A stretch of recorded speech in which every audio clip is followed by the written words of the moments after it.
ಇಲ್ಲಿ ಒಂದು 150 ಮನೆ ಬರ್ತಿದ್ದಾರೆ. 2 ನಿಮಿಷ ಅವಕಾಶ ಕೊಟ್ಟಿಲ್ಲ ಮೇಡಮ್. ಇವಾಗ 5 ದಿವಸ ಬೀದಿ ಪಾಲ ಮಾಡ್ಬಿಟ್ಟು ಹೆಣ್ಮಗು ಎಲ್ಲ ಇದೆ ಮೇಡಮ್. 10 ವರ್ಷ 12 ವರ್ಷ ವಯಸ್ಸು ಹೆಣ್ಮಗು ಇದ್ದಾರೆ ಮೇಡಮ್. ಇಷ್ಟು ಮನೇಲಿ ಮಕ್ಕಳು ಇಲ್ವಾ? ಅವ್ರ ಜೊತೆ ಹಿಂಗಾಗಿದ್ರೆ ಏನ್ ಮಾಡ್ತಾ ಇದ್ರು ಅವರು? 14 ಡಿಗ್ರಿ ಇರುವಂತ ಸಮಯ ನೋಡ್ಕೊಂಡು ಜನನ ಬೀದಿಗೆ ತಂದಿದ್ದಾರೆ. ಒಂದು ದೌರ್ಜನ್ಯ ಮಾಡಿದ್ದಾರೆ ಇವರು, ಬಹಳ ಅನ್ಯಾಯ ಮಾಡಿದ್ದಾರೆ.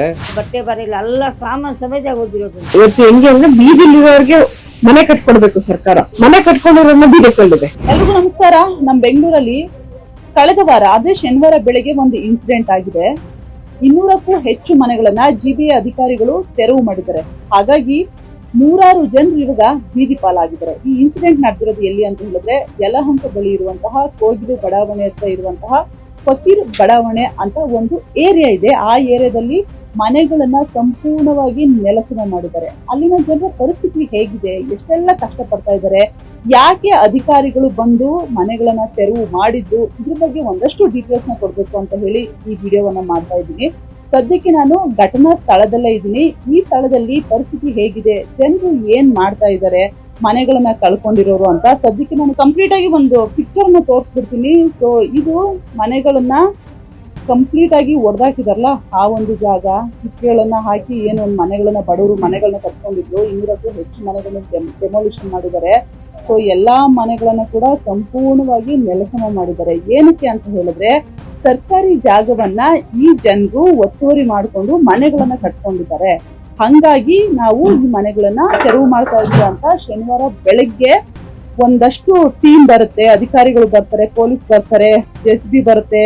ಎಲ್ಲರೂ ಬಂದ್ಬಿಟ್ಟು ಜನರು ಆಗಿನೂ ನಿದ್ದೆ ಮಂಪರ್ನಿಂದ ಎದ್ದಿರ್ತಾರೆ, ಮಕ್ಕಳು ಅವಾಗಿನೂ ನಿದ್ದೆ ಮಾಡ್ತಿರ್ತಾರೆ. ಯಾಕಂದ್ರೆ ಜನರು ಹೇಳೋ ಪ್ರಕಾರ ಬೆಳಗ್ಗೆ ಒಂದು 6 ರಿಂದ 7 ಗಂಟೆಗೆ ಈ ಒಂದು ಇನ್ಸಿಡೆಂಟ್ ಆಗಿರೋದು. ಹಾಗಾಗಿ ಬಂದು ಏಕಾಏಕಿ ಮನೆಗಳನ್ನ ತೆರವುಗೊಳಿಸ್ತಾರೆ. ಅವ್ರಿಗೆ ಒಂದು 5 ನಿಮಿಷ ಕೂಡ ಟೈಮ್ ಕೊಟ್ಟಿಲ್ವಂತೆ. ಏನಕ್ಕೆ ಅಂತ ಹೇಳಿದ್ರೆ ಮನೇಲಿರುವಂತಹ ಐಟಮ್ಸ್ ಗಳನ್ನ, ಪಾತ್ರೆಗಳನ್ನ, ಬಟ್ಟೆ ಅಥವಾ ಏನಾದ್ರು ಮನೇಲಿ ಏನೇನೋ ಐಟಮ್ಸ್ ಇರುತ್ತಲ್ಲ ಅದನ್ನೆಲ್ಲದನ್ನು ಕೂಡ ಹೊರಗಡೆ ತಗೊಂಡು ಹೋಗ್ತೀವಿ ನಾವು ಅಂತ ಹೇಳಿದ್ರು ಕೂಡ ಅವ್ರಿಗೆ ಟೈಮ್ ಕೊಡದೆ ಏಕಾಏಕಿ ಬಂದ್ಬಿಟ್ಟು ಮನೆಗಳನ್ನ ಡೆಮೊಲಿಷನ್ ಮಾಡಿದ್ದಾರೆ. ಹಂಗಾಗಿ ಮನೆಯೆಲ್ಲಾನು ಕಳ್ಕೊಂಡಿರೋ ಜನರು ಈಗೆಲ್ಲ ಬೀದಿ ಪಾಲಾಗಿದ್ದಾರೆ. ಎಷ್ಟರ ಮಟ್ಟಿಗೆ ಅಂತ ಹೇಳಿದ್ರೆ ಮನೆಯಲ್ಲಿ ಅಡಿಗೆ ಮಾಡ್ಕೊಂಡು ತಿನ್ನೋದಿಕ್ಕೂ ಕೂಡ ಪಾತ್ರೆಗಳು ಇಲ್ಲ. ಪಾತ್ರೆ ಎಲ್ಲವೂ ಕೂಡ ಗೋಡೆ ಬಿದ್ದು, ಇಕ್ಕೆ ಬಿದ್ದು ಕಂಪ್ಲೀಟ್ ಆಗಿ ಒಡೆದೋಗ್ಬಿಟ್ಟಿದೆ. ಯಾರೋ ದಾನಿಗಳು ಬರ್ತಾರೆ, NGO ಬರ್ತಾರೆ, ಅವರು ಕೊಟ್ಟಂತಹ ರೇಷನ್ ನಿಂದ ಇಲ್ಲಿರುವಂತಹ ಜನರು ಅಡಿಗೆ ಮಾಡ್ಕೊಂಡು ಊಟ ಮಾಡ್ತಾ ಇದ್ದಾರೆ. ಈಗ ಬೇರೆ ಕಡೆ ಜಾಗ ಕೊಡ್ತಾ ಇದೀವಿ ಅಂತ ಹೇಳ್ಬೋದು, ಆದ್ರೆ ಈಗ ಆಗಿರುವಂತಹ ನಷ್ಟವನ್ನ ಯಾರು ಪರಿಹರಿಸ್ತಾರೆ? ಇವರಂತೂ ಹಣವಂತರಲ್ಲ, ಶ್ರೀಮಂತರಲ್ಲ, ಅಟ್ಲೀಸ್ಟ್ ಮಿಡ್ಲ್ ಕ್ಲಾಸ್ ಜನರು ಕೂಡ ಅಲ್ಲ. ಎಲ್ರು ಬೀದಿ ಬದಿಯಲ್ಲಿ ಭಿಕ್ಷೆಯನ್ನ ಬೇಡ್ಕೊಂಡು ಕೆಲಸ ಮಾಡ್ತಿರುವಂತವ್ರು, ಅಂಗಡಿಗಳಿಗೆ ಹೋಗಿ ಈ ಸಾಂಬ್ರಾಣಿ ಹಾಕೋದು, ಭಿಕ್ಷೆ ಬಿಡೋದು, ಇಂಥ ಕೆಲಸವನ್ನ ಮಾಡ್ಕೊಂಡಿದ್ದಾರೆ. ಎಲ್ರಿಗೂ ಅವ್ರದೇ ಆದಂತಹ ಫ್ಯಾಮಿಲಿಗಳಿರುತ್ತೆ. ಇಂತಹ ಪರಿಸ್ಥಿತಿಯಲ್ಲಿ ಅಧಿಕಾರಿಗಳು ಬಂದು ಮನೆಗಳನ್ನ ತೆರವುಗೊಳಿಸಿರುವಂತದ್ದು. ಎಲ್ಲರೂ ಇವಾಗ ಬೀದಿ ಪಾಲಾಗಿದ್ದಾರೆ. ಬೇರೆ ಕಡೆ ಹೋಗಿ ಜಾಗ ಕೊಡ್ತೀವಿ ಅಂತ ಹೇಳ್ತಾ ಇದ್ರು ಕೂಡ ಆಗಿರೋ ನಷ್ಟವನ್ನ ತುಂಬಿಸ್ಕೊಡ್ಬೇಕು ಅಂತ ಹೇಳ್ತಿದ್ದಾರೆ. ಇದು ಇಲ್ಲಿರುವಂತಹ ಪಾತ್ರೆಗಳೆಲ್ಲದನ್ನು ಒಡೆದಾಕ್ಬಿಟ್ಟಿದ್ದಾರೆ ಏನ್ ತೆರವುಗೊಳಿಸುವಾಗ. ಅಂದ್ರೆ ನಾವು ಪಾತ್ರೆಗಳನ್ನೆಲ್ಲ ಹೊರಗಡೆ ತಗೊಂಡ್ ಹೋಗ್ತೀವಿ, ನಮ್ಗೆ ಸ್ವಲ್ಪ ಟೈಮ್ ಕೊಡಿ ಅಂತ ಹೇಳಿದ್ರೆ ಅಡ್ಗೆ ಮಾಡುವಂತಹ ಗ್ಯಾಸ್ನು ಕೂಡ ಹೊರಗಡೆ ತಗೊಂಡ್ ಬರೋದಿಕ್ಕೆ ಬಿಟ್ಟಿಲ್ಲ. ಸ್ಕೂಲ್ ಮಕ್ಕಳು ಸ್ಕೂಲ್ ಯೂನಿಫಾರ್ಮ್ ನ ಕೂಡ ಹೊರಗಡೆ ತಗೊಂಡ್ ಬರೋದಿಕ್ಕೆ ಅಧಿಕಾರಿಗಳು ಬಿಟ್ಟಿಲ್ವಂತೆ. ಅಷ್ಟು ಅವಸರವಾಗಿ ಮನೆಗಳನ್ನ ತೆರವುಗೊಳಿಸಿದ್ದಾರೆ. ಹಾಗಾಗಿ ಎಲ್ರು ಇವಾಗೇನು ಮನೆಗಳನ್ನ ತೆರವುಗೊಳಿಸಿದ್ದಾರೆ ಅದೇ ಜಾಗದಲ್ಲಿ ಶೆಡ್ಗಳನ್ನ ಕಟ್ಕೊಂಡಿದ್ದಾರೆ. ಆ ಶೆಡ್ಗಳನ್ನ ಕಟ್ಕೊಂಡು ಜೀವನ ಮಾಡ್ತಿದ್ದಾರೆ. ಶೆಡ್ ಅಲ್ಲಿ ಕಾಲದಲ್ಲಿ ಇವಾಗ ಬದುಕಕ್ಕಾಗತ್ತೆ ಅಂತ ಡಿಸೆಂಬರ್ ಚಳಿ ಕೊರಿತಾ ಇದೆ. ದೊಡ್ಡವರಾಗಿ ನಮ್ಗೆ ತಡ್ಕೊಳಕ್ಕಾಗಲ್ಲ. ಇನ್ ಪುಟ್ಪುಟಾಣಿ ಮಕ್ಳು ಇರ್ತಾರೆ, ಅವರು ಕೂಡ ಇದೇ ಚಳಿನಲ್ಲಿ ಒದ್ದಾಡ್ತಾ ಇದ್ದಾರೆ. ಊಟ ತಿಂಡಿ, ಶೌಚಾಲಯ, ಹೆಣ್ಮಕ್ಳು ಅದೆಲ್ಲದನ್ನು ಕೂಡ ಸರ್ಕಾರ ಗಮನ ಹರಿಸ್ಬೇಕು. ಸೊ ಪರಿಸ್ಥಿತಿ ಅಂತೂ ಹಿಂಗಿದೆ. ಈಗ ಇದ್ರ ಬಗ್ಗೆ ಮನೆ ಕಳ್ಕೊಂಡಂತವ್ರು ಜನರು ಏನ್ ಹೇಳ್ತಾರೆ ಅವ್ರನ್ನ ಮಾತಾಡ್ಸೋಣ ಬನ್ನಿ. ನಿನ್ನೆ ಅವರು ಭರವಸೆ ಕೊಟ್ಟಿದ್ದಾರೆ, ನಾನು 3 ತಿಂಗಳಲ್ಲಿ ನಿಮಗೆ ಅದೇ ಮನೆಗೆ ಕಟ್ಟಿಕೊಡ್ತೀವಿ ಅಂತ ಹೇಳಿದ್ದಾರೆ. ಇವತ್ತು ಒಂದು ನ್ಯೂಸ್ ಬಂದಿರುತ್ತೆ, ಮಧ್ಯಾಹ್ನ 4 ಗಂಟೆಗೆ ನಿಮಗೆ ಬೇರೆ ಜಾಗದಲ್ಲಿ ನಾನು ಅಲ್ಲಿ ರೆಡಿ ಮಾಡಿ ಕೊಡ್ತೀವಿ ಅಂತ ಈಗ ಮಾತುಕತೆ ಆಗಿದೆಯಂತೆ. ಸುಮಾರು ಸಂಘದವರು ಮತ್ತು ಮುನಿ ಆಂಜಿನಪ್ಪ ಅವರು, ಪ್ರಜಾ ವಿಮಾ ಚಳವಳಿಯವರು ಮತ್ತು ಸಂಗಮ ಟ್ರಸ್ಟ್ನವರು ಇವರೆಲ್ಲ ಹೋಗಿ ಮಾತಾಡಿದ್ದಾರೆ. ಇವಾಗ ಈ ಮಾತು ಬಂದೈತೆ, ಬೇರೆ ಜಾಗನ ನಿಮ್ಗೆ ಹಂಚ್ತೀವಿ ಅಂತ ಹೇಳಿದಾರಂತೆ ಮೇಡಮ್. ಪರಿಸ್ಥಿತಿ ಹೆಂಗಿದೆ ಅಂದ್ರೆ, ಈಗ ಡಿಸೆಂಬರ್ ಅಲ್ಲಿ ಈ ತಿಂಗಳಲ್ಲಿ ಬಹಳ ಒಂದು ದೌರ್ಜನ್ಯ ಮಾಡಿದ್ದಾರೆ ಇವರು, ಬಹಳ ಅನ್ಯಾಯ ಮಾಡಿದ್ದಾರೆ. ಈ ಚಳಿನಲ್ಲಿ ಬಹಳ ಜನಗಳಿಗೆ ಮತ್ತೆ ಚಿಕ್ಕ ಮಕ್ಕಳಿಗೆ, ದೊಡ್ಡವರೇ ಈಗ ಚಳಿನ ತಡ್ಕೊಳಕ್ ಆಗ್ತಾ ಇಲ್ಲ. ಸಣ್ಣ ಮಕ್ಕಳು ಇದ್ದಾರೆ, ಸುಮಾರು ಒಂದು 200-300 ಚಿಕ್ಕ ಮಕ್ಕಳು ಇದ್ದಾರೆ. ಒಂದು 6ನೇ ದಿನ ಮಗುವಿಂದ ಒಂದು 10 ವರ್ಷವರೆಗೂ ಸುಮಾರು 200 ಮಕ್ಕಳು ಇದ್ದಾರೆ ಮೇಡಮ್. ಯಾವುದು ಒಂದು ನೋಟಿಸು ನೀಡಿಲ್ಲ, ಒಂದು ಇಂಟಿಮೇಷನ್ನು ಕೊಟ್ಟಿಲ್ಲ, ಯಾರು ಇಲ್ಲಿ ಬಂದು ನಾವು ನಿಮ್ಮ ಮನೆಗಳು ಹೊಡಿತೀವಿ ಅಂತಾನು ಹೇಳಲಿಲ್ಲ ಮೇಡಮ್. ಒಂದು ನೋಟಿಸು ಕೊಟ್ಟಿಲ್ಲ. 25 ವರ್ಷದಿಂದ 28 ವರ್ಷದಿಂದನೂ ವಾಸಿಯಾಗಿದ್ದಾರೆ. ಇಲ್ಲಿ ದುರ್ವೇಶಗಳು ಜಾಸ್ತಿ ಇದ್ದಾರೆ ಮೇಡಮ್. ಮತ್ತೆ ಎಲ್ಲರೂ ಬಡ ಜನತನ ಇರೋದು, ಯಾರು ಇಲ್ಲಿ ಶ್ರೀಮಂತರು ಇಲ್ಲ ಮೇಡಮ್.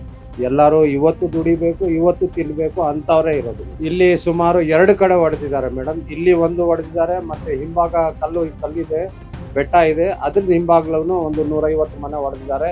ಇಲ್ಲಿ ಒಂದು 150 ಮನೆ ಹೊಡೆದಿದ್ದಾರೆ. 2 ನಿಮಿಷ ಅವಕಾಶ ಕೊಟ್ಟಿಲ್ಲ ಮೇಡಮ್. ಇಲ್ಲಿ ಇವಾಗ ಲೇಡೀಸು, ಮಕ್ಕಳು ಎಲ್ಲರೂ ಇದ್ದಾರೆ, ಸ್ಕೂಲ್ಗೆ ಹೋಗ್ಬೇಕಾಗತ್ತೆ. ಸೊ ಮನೇಲಿರೋ ಐಟಮ್ಸ್ ಎಲ್ಲ ಕೂಡ ಹಾಳಾಗಿರುತ್ತೆ. ನೀವು ಅಧಿಕಾರಿಗಳಿಗೆ ಏನ್ ಹೇಳ್ತೀರಾ? ನಾವು ಇದ್ರ ಬಗ್ಗೆ ಎಲ್ಲಾರ್ಗು ಹೇಳಿದ್ದೀವಿ. ಅವ್ರ ಕಣ್ಮುಂದೆ ಎಲ್ಲರೂ ನೋಡಿದ್ದಾರೆ, ಲೈವ್ ಅಲ್ಲೂ ನೋಡಿದ್ದಾರೆ. ಸುಮಾರು ನನಗೆ ತಿಳಿಸಿದಂಗೆ 1000 ವಿಡಿಯೋ ನೋಡಿರ್ಬೋದು ಮೇಡಮ್. ಎಲ್ಲ ಮೀಡಿಯಾದವರು ಕಳಿಸಿದ್ದಾರೆ, ಯೂಟ್ಯೂಬರ್ ಅವರು ಕಳಿಸಿದ್ದಾರೆ, ಬಹಳ ಜನಗಳು ಇದನ್ನ ಕಳಿಸಿದ್ದಾರೆ ಮೇಡಮ್. ಅವ್ರು ನೋಡಿರ್ತಾರಲ್ಲ ಮೇಡಮ್. ಮನೆದು ವಸ್ತುಗಳು ಏನೇನು ಹಾಳಾಗಿದೆ ಅಂತ ನಿಮ್ಮ ಮುಂದೆ ನಾವು ತೋರಿಸ್ತಾ ಇದ್ದೀವಿ. ತಾವು ವಿಡಿಯೋದಲ್ಲಿ ನೀವು ಕ್ಯಾಪ್ಚರ್ ಮಾಡಿದ್ದೀರಾ ಮೇಡಮ್. ಒಂದು ಸಾಮಾನು ಮನೆಯಿಂದ ಹೊರಗಡೆ ತೆಗಿಯೋಕ್ಕೂ ಅವಕಾಶ ಕೊಟ್ಟಿಲ್ಲ ಮೇಡಮ್. ಶನಿವಾರ ಬೆಳಿಗ್ಗೆ 7 ಗಂಟೆಗೆ ಒಳಗೆ ಎಂಟ್ರಿ ಆದರು ಮೇಡಮ್.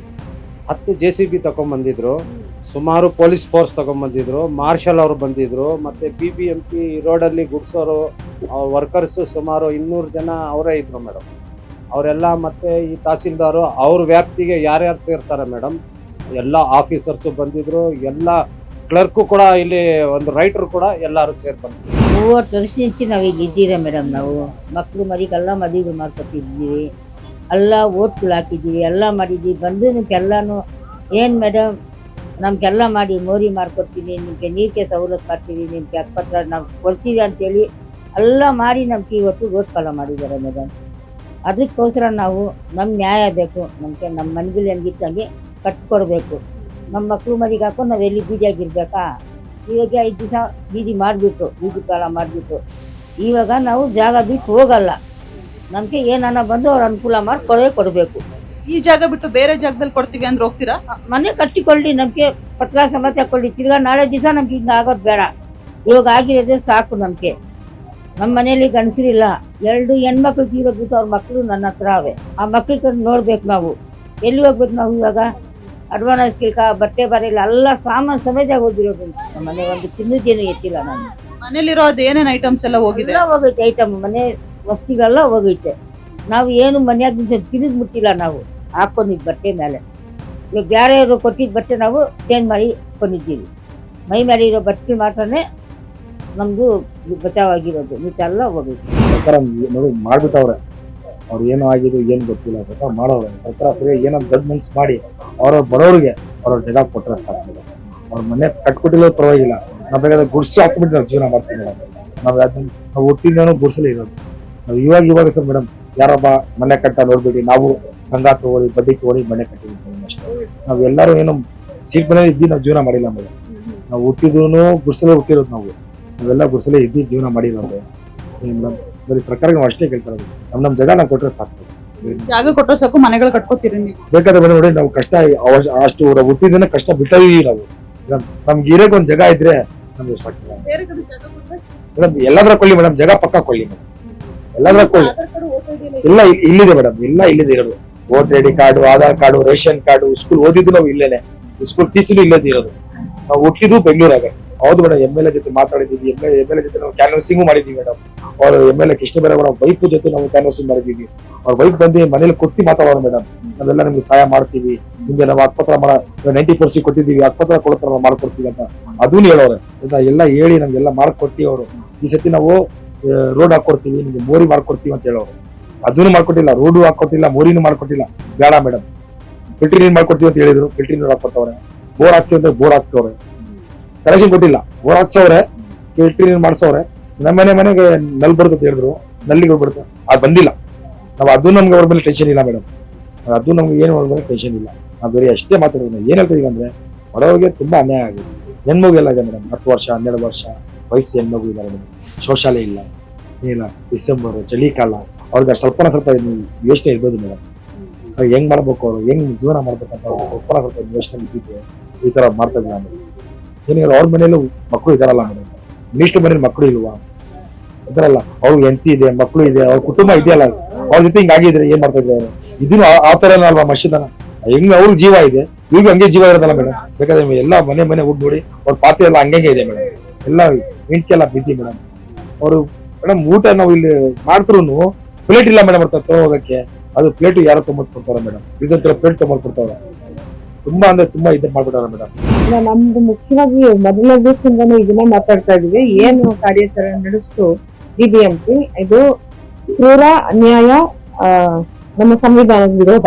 ನಾನು ಮೊದಲನೇ ಹೇಳಕ್ ಇಷ್ಟಪಡ್ತೀನಿ. ಎರಡನೇದು ಯಾಕೆಂದ್ರೆ ಇವತ್ತು ನೀವೇ 14 ಡಿಗ್ರಿ ಇರುವಂತ ಸಮಯ ನೋಡ್ಕೊಂಡು ಜನನ ಬೀದಿಗೆ ತಂದಿದ್ದಾರೆ. ಇವತ್ತು ಹೆಂಗೆ ಅಂದ್ರೆ ಬೀದಿಲಿರೋರ್ಗೆ ಮನೆ ಕಟ್ಕೊಡ್ಬೇಕು ಸರ್ಕಾರ.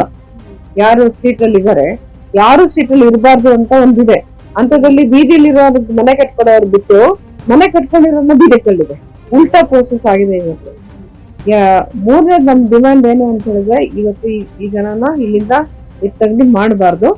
ಏನವರು ಕಷ್ಟಪಟ್ಟು ಶ್ರಮದ ಕೆಲಸ ಮಾಡಿ, ಕೂಲಿ ನಾಲಿ ಮಾಡಿ ಬಂದಂತ ಸ್ವಲ್ಪ ಹಣದನ್ನ 10% 15% ಮೀಟರ್ ಬಡ್ಡಿ ಕೊಟ್ಟು ಏನವ್ರ ಮನೆ ಕಟ್ಟಿದ್ರೋ ಅದನ್ನ ಬರೀ ಗಂಟೆಗಳಲ್ಲಿ ಉದುರಿಸಿದ್ದಾರೆ. ಈಗ ನಮ್ಮಲ್ಲಿ ಹೇಳ್ತಾರೆ ಕುಂಬಾರಂಗೆ 1 ವರ್ಷ, ದೊಣ್ಣೆಗೆ 1 ನಿಮಿಷ ಅಂತ. ಅದೇ ತರ ಆಗಿರೋದು ಇವತ್ತು. ಹಾಗಾಗಿ ಅವ್ರ ಮನೆಗಳನ್ನ ಇಲ್ಲೇ ಅವ್ರು ಏನ್ ಬದುಕಿದ್ದಾರೆ ಅಲ್ಲೇ ಕಟ್ಕೊಡ್ಬೇಕೆ ಹೊರತು ಅವ್ರನ್ನ ಇಲ್ಲಿಂದ ಯಾವ್ದೇ ಕಾರಣಕ್ಕೂ ನೀವು ಕಸದ ಘಟಕ ಮಾಡ್ತಿರೋ, ಅದಕ್ಕೆ ಜನ ಇರೋ ವಸತಿ ನಿಲಯನೇ ಆಗ್ಬೇಕಾ? ಯಾವತ್ತು ಜನ ವಾಸಸ್ಥಾನ ಇಲ್ದಿರೋ ಜಾಗದಲ್ಲಿ ಅವ್ರು ಮಾಡ್ಬೇಕಾಗತ್ತೆ. ಅವ್ರು ಇದನ್ನ ಹೇಳ್ತಿದಾರೆ, ಇಲ್ಲೊಂದು ಸಾಲಿಡ್ ವೇಸ್ಟ್ ಮ್ಯಾನೇಜ್ಮೆಂಟ್ ಘಟಕ ತರ್ತೀವಿ ಅಂತ. ಅದು ಅಧಿಕೃತವಾಗಿ ನಮ್ಮ ಹತ್ರ ಮಾಹಿತಿ ಇಲ್ಲ. ಅಂದ್ರೆ ಬ್ಲೂ ಪ್ರಿಂಟ್ ಇರುತ್ತಲ್ಲ, ಪ್ರಾಜೆಕ್ಟ್ ಬ್ಲೂ ಪ್ರಿಂಟ್ ಏನಿಲ್ಲ. ಇಲ್ಲ, ಇಲ್ಲಿಗಲ್ ಏನು ಅಂದ್ರೆ ಇಲ್ಲಿಗಲ್ ಅನ್ನೋ ಕ್ವಶನ್ ಹೇಗ್ ನೋಡ್ಬೇಕು ಅಂತ ಯೋಚನೆ ಮಾಡ್ಬೇಕು. ಹೇಗೆಂದ್ರೆ ಇವ್ರಿಗೆ ತುಂಬಾ ಬಡವರು, ನೀವು ಕೆಲ್ಸಕ್ಕಾಗಿ ಬೆಂಗಳೂರಿಗೆ ಬಂದಂತವ್ರು, ಈ ಕಡೆ ಪಕ್ಕದ ನಾರ್ತ್ ಕರ್ನಾಟಕ ರೀಜನ್ ಇರ್ಬೋದು, ಅಥವಾ ನಮ್ಮ ಪಕ್ಕದ ಆಂಧ್ರ ಪ್ರದೇಶ ಇರ್ಬೋದು, ಅಥವಾ UP ಇರ್ಬೋದು. ಅಂದ್ರೆ ಎಲ್ರು ಕೂಡ ಕೆಲ್ಸಕ್ಕೆ ಹೋಗಿ ಬಂದಿದ್ದಾರೆ. ಅವ್ರಿಗೆ ಇರುವಂತ ವ್ಯವಸ್ಥೆ ನಾವೇನೋ ಸರ್ಕಾರ ಮಾಡ್ಕೊಟ್ಟಿದ್ರೆ ಅವ್ರು ನಿಮ್ ಸರ್ಕಾರ ಬಂದಿಲ್ಲ, ಅವ್ರು ಮುಟ್ಟಲ್ಲ. ಇಲ್ಲೇ ಇರೋ ಕಾರಣಕ್ಕೆ ಇಲ್ಲಿ ಬರ್ತಿದ್ದಾರೆ. ಕಪ್ಪು ಜನರನ್ನ ಇಲ್ಲಿ 2 ಲೇಔಟ್ ಇದೆ. ಇದು ಫಕೀರ್ ಲೇಔಟ್, ಪಕ್ಕದ್ದು ವಾಸಿಂಗ್ ಲೇಔಟ್ ಇದೆ. ಅವೆರಡು ಸೇರಿ 200-250 ಮನೆ ಹೋಗಿದೆ ಅನ್ನೋದು ಅಂದಾಜು. ಇದು ಅಂದಾಜು ಮಾತ್ರ, ಯಾಕಂದ್ರೆ ಪಕ್ಕ ಸರ್ವೆ ನಡೆಸಿದಾಗ ಮಾತ್ರ ಅದು ಎಷ್ಟು ಅಂತ ಗೊತ್ತಾಗತ್ತೆ. ಯಾಕಂದ್ರೆ ನಾವು ಈ ಭಾಗದಲ್ಲಿ ಕೆಲಸ ಮಾಡ್ತಿದೀವಿ ಮೊದ್ಲಿಂದ ಕೂಡ. ನಮ್ಗಿಲ್ಲಿ ಮೊದ್ಲಿಂದ ಗೊತ್ತಿದಂಗೆ 75 ಕುಟುಂಬ ಫಕೀರ್ ಮತ್ತೆ ಅದರ್ಸ್ ಅಂತ ಹೇಳ್ತೀವಿ ಅವ್ರನ್ನ ಇತ್ತು. ಈಗ ಅದರೊಳಗೆ ಆಲ್ಮೋಸ್ಟ್ 80 ಮನೆ ಹೋಗಿದೆ ಅಂತ ಆಗಿದೆ ಇಲ್ಲಿ. ಯಾಕಂದ್ರೆ ಆಮೇಲೆ ಸ್ವಲ್ಪ ಬೇರೆಯವರು ಬಂದು ಇರೋದಿದೆ. ಹಾಗಾಗಿ ಇಲ್ಲಿ 80 ಮನೆಗಳು ಹೋಗಿದೆ. ಇದಿಷ್ಟು ಈ ಮನೆ ಕಳ್ಕೊಂಡಂತ ಜನರು ಏನಿದ್ದಾರೆ ಅವ್ರಿಗೆ ಸಹಾಯ ಮಾಡ್ತಾ ಇರುವಂತವ್ರು, ಜೊತೆಗೆ ಮನೆ ಕಳ್ಕೊಂಡಿರುವಂತವರ ಮಾತು. ಇದಕ್ಕೆ ಸಂಬಂಧಪಟ್ಟಂತೆ, ಈ ಇನ್ಸಿಡೆಂಟ್ ಗೆ ಸಂಬಂಧಪಟ್ಟಂತೆ ನಿಮ್ಮ ಒಪಿನಿಯನ್ ಏನಿರುತ್ತೆ ಕಮೆಂಟ್ ಮಾಡಿ. ನೋಡ್ತಾ ಇರಿ ಫಸ್ಟ್ ಕನ್ನಡ.